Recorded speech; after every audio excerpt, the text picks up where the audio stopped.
Hey y'all, welcome back to the channel. Today I'm going to be taking off the exhaust off my '06 Silverado, putting it on my buddy Charlie's truck. He's making him a nice 5.3 dropped RCSB, pretty much just like the one behind me here for my son. It's same color and everything. Everybody thinks that his truck is this truck and vice versa. So today we're going to go ahead and pull my equal length dual X pipe exhaust off my '06 Silverado PreRunner. I've made a whole bunch of shorts revving it up and everything. Just wanted to record it a bunch before I pulled the stock motor out in 4L60. Get back with 4L80. ATK crate motor, and go a little bit over the suspension work I've done so far. I've been having this truck since '09. It was just a daily driver until it got rear-ended 3 times, and then during the accident, the bumper got folded underneath the back of the truck, which led me to cut this angle off the back fender to get rid of the damage. This is rear end number 3, my 3rd tailgate. Second receiver hitch. That's pretty much what saved the truck. The cab got pushed into the bed. Sorry. The bed got pushed into the cab on both sides, I believe. I got some fiberglass fenders. I got 6 spares. Or 2 spares, 6 wheels altogether. They match. Yeah, the cab got dented on both sides. These are Kinder Clever 35 1050s on Pro Comp 17x9s. I live in Louisiana. There is no sand dunes here. I love the idea of going to jump sand dunes or pre-run or do anything with this that involves sand in a desert or a beach. It's going to come eventually. Right now it's a mid-travel kit I got from Camberg. I didn't get from Camberg. Camberg has all the part numbers listed on their website. So I took all the part numbers and went to eBay and bought everything they told me to buy. So under the truck, I'll put it up on a lift here in a second, I have Ford F-150 springs, tubular uppers, stock lowers, 5100 series, 5100 series Bilstein shocks, and in the rear I have 10 leaf Beaver, and there's the Beaver. It's got a shackle drop in the rear. I'm gonna do a hanger drop in the front, and that will level the truck at maybe just a ½ inch to the rear, but that's how it's supposed to sit because the rear has 16 inches of travel and the front has 10 as it sits. I couldn't go 37s being the daily driver because I couldn't turn. The 35s are so close, I had to cut a whole bunch out just to make them function tilt to tilt when I drove it normally. So, I mean, not in drive it normally, but in everyday use. So I figured a 37 1250, well, if you shrink it by 2 inches and 2 inches, you get a 35 1050. So it gives it that taller, skinnier look like a 37 1250 would have. So I just shrunk the dimensions in both ways by 2 inches. So here's a little short rundown on my PreRunner project. Let's crank it up, throw it on the lift, and listen to the exhaust one last time before I completely change this whole truck up. And then Charlie's truck's gonna sound like a Corvette now. All right, last cold start, I promise.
to see you do that one day. That'd be awesome.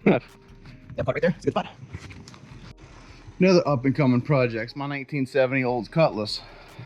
Yeah, we're good. Been having that since 2002. And that's another long story, but it's got a big block, 525 horse, and that's why I'm not dropping this truck. I already got a street vehicle. I need an off-road vehicle. Let me show you the wobbling going on when I'm yanking and pulling. I was working on this one a whole lot better than the lower truck.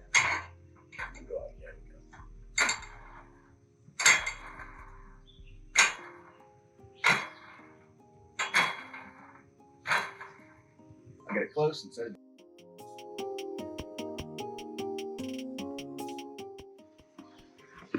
So what I got is stock. Turn on the light.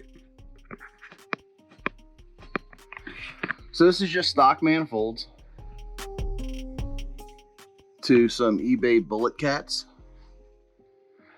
that like I said, I welded this in my driveway in the rain one day. The truck's got enough clearance. I had them weld the machine and a mat under here and come through, made my little kind of bend, had an eBay mandrel bent kit, and right there I welded this piece of 5-inch pipe to my stock cross member. I cut it out with a grinder. Pipe runs right through it, doesn't rub, doesn't hit, it's perfectly centered. This one takes the stock location and runs over the top of the cross member. So Charlie's going to be getting my cross member today. And it comes through to X pipe, and it's just got surface rust on it. It's been on there about 5 or 6 years. So I come out the X pipe now, and this was a straight shot with a 45, and I guess this is a 90, and they run both to the frame. Then they split this cross member. This is in the stock location. Yeah, and then this just runs straight. Took a stock piece of pipe, used my factory hanger spot, and this is off the stock pipe, and this is a piece of a straight. I got it run into another X pipe. I figured if I was going to balance the sound or balance the pressure in the pipes, that'll do my scavenging, and then this will do my pressure balance, because one runs up over the axle, turns back and goes around, and that's to make room for the spare tire, which is no longer necessary. And then this one runs a little bit longer and then out the back over there. So this is how I did my driveway exhaust on my 2006 Silverado PreRunner.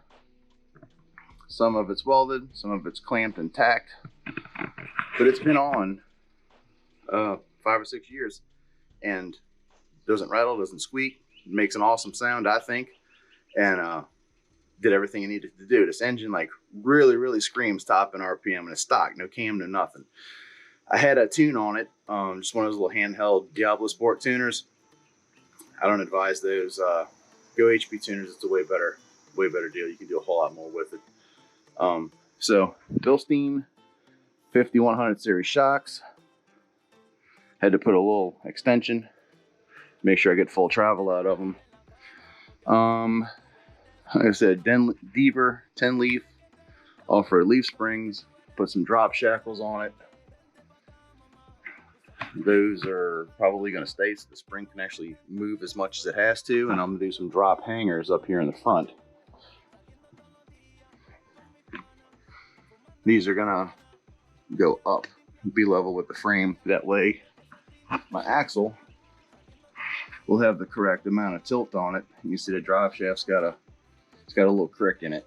This needs to be pointing up a little bit more at ride height. I have an axle flip kit, so I'll be putting the new axle on top of the springs and getting rid of this little angle here, making it more straight. The telescoping factory drive shaft, and I think it'd be plenty good. The 10 bolt rear end's got to go. I got a 14 bolt out of a 62 Chevy delivery truck that's got 456 gears already in it. I just need to put a locker in it, so I'll have full-time positive traction in the rear. And the 4L60 transmission that's in it. The reason I don't have a whole lot of videos of this truck running is because that's not too bad for eyeballing it, man. I'm kind of proud of this for being underneath this thing in a rain. It wasn't a driving rain, it was a drizzle, but it was still rain. But the factory rear end, here's a little story on this. Let me get out front of this truck. The factory rear end was rebuilt 3 times. Like I said, I'm not really easy on driving stuff. So here's the factory rear end. It's a GM 10 bolt. Like I said, it's been here for a year, so it's grown up a little bit. To pull this cover, I can show you the cracked diff housing. I actually have a picture of it right there. Nailed second gear with 35s, 410 gears, and cracked the freaking carrier. Limped it home from Gulfport Dragway, and I wasn't racing. I was just doing a burnout in line waiting to go into the track. Buddy Charlie was behind me. Somehow the truck made it home. So I've loved this truck. I've had it since '09. It's been so dependable, even all the crap I've done with it. Here's the new rear end. It's out of a 62 delivery box truck. I have a adapter kit to go from drums to discs, which will convert it to 6 lugs, so I don't have to get new wheels. And so here's a look at my mid-travel suspension kit. I didn't have to lengthen those. I got all new ball joints and bushings, factory restamp, control arms, Ford F-150 springs. They're iBox, probably graphite sway bar. I mean, the factory sway bar is pretty big. I left it alone. It might actually come off with some more articulation. I got some nice big brakes. Did the cross-drilled slotted rotors, and extended my brake hoses. These are off of a 2500 HD. Yeah, all new bushings. I'm gonna have to redo these. They're actually quite flimsy from the factory, and I want to move this whole wheel forward about 3/4 of an inch, so when I turn, I get still rubs. You can see. Even after I cut all that out. So I got plans. It's all gonna happen here shortly. I'm finally getting around to it. You know, it's hard being a one-man show. So the rear is just about done. I just need to have some drop hangers. Need to pull the bed. I got a C-notch for it, for that extra 3 inches of travel that I might need. Who knows? I might not. I might never take it where I want to take it. But that's bucket list stuff. You know, I just want to try it out in the desert and see what it can and can't do versus, you know, what else that's not completely blown out, built out there. I just want to have fun with it. So, have an ATK crate motor. I got the 450 horse, 430 torque. I'm building a Chevy Raptor. That's what the whole point of this whole thing is. I want a Raptor, but I don't have 100 grand. And I've already had this truck for, I don't know, since '09. And like I said, it's been a great truck. I love the body style. I love the square body look. I don't know where they got this cat eye business from. It's not a cat's eye at all whatsoever. It's damn angry though. So I always called it an angry truck before it was labeled a cat eye.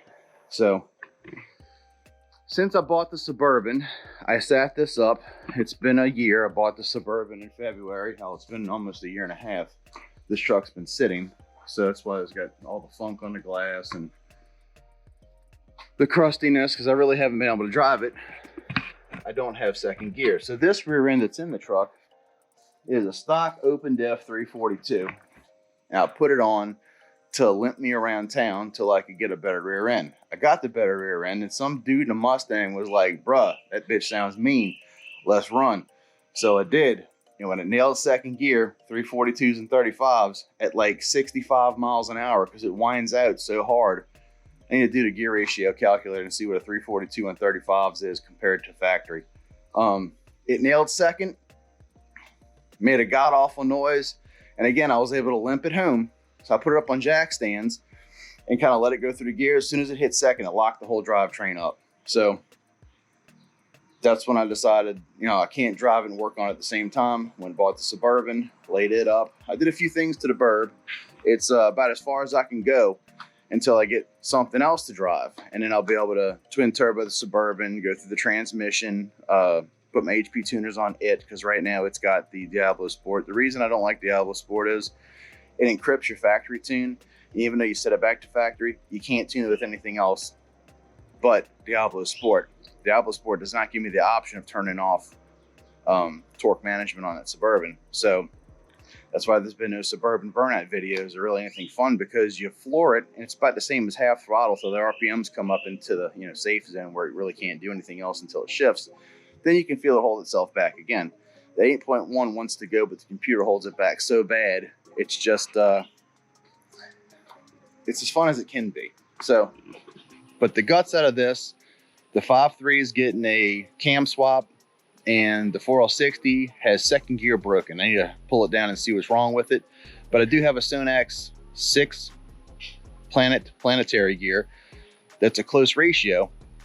It takes first as a 306 and drops it to a 284, and makes second from a 162 to a 155. So all the ratios line up better for performance, which will totally kick ass in the regular cab short bed project. So that's what I got coming up in the next coming weeks. I got to get started on it. I'm currently doing some in-home repairs, making a master bedroom out of a dining room in my 100-year-old house that I bought. So hang in there with me. I got stuff I got to do. I know y'all got stuff you got to do. This is what's coming up on Modified next coming weeks. We're going to strip down the PreRunner project, build the regular cab short bed, and then build the PreRunner project.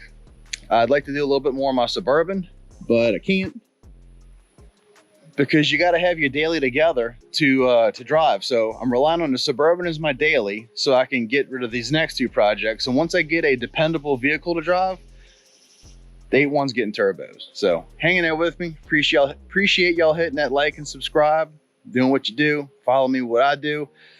Y'all have a good one. Catch you next week.